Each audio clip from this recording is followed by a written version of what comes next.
ஒற்றைப்படை பாவ தொடர்புகள் இருக்கும்போது அவங்களுக்கு வந்து எல்லார் மேலேயுமே ஒரு பாசம் இருக்கும்.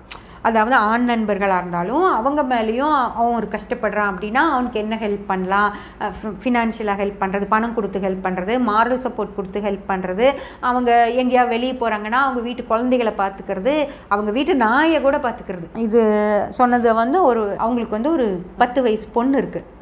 ஹஸ்பண்ட் ஒய்ஃபு அந்த குழந்தைக்கு டியூஷன் சொல்லி கொடுக்கணும், அவங்களுக்கு நிறைய வேலைகள் இருக்கும்.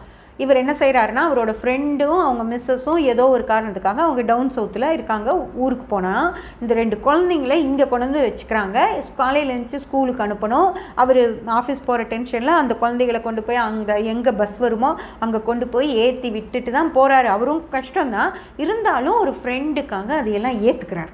அப்போது இவருக்கு சொன்னால் புரியல மேடம், இவர் எப்படி தான் அந்த ஊருக்கு உபகாரியாக இருக்கார், இவருக்கு எப்படி இவர் ஜாதகம் எப்படின்னா தான் சொல்லும், இவர் இப்படியே தான் காலம் முழுக்க இருப்பாரான்னு அவங்க கேட்டாங்க.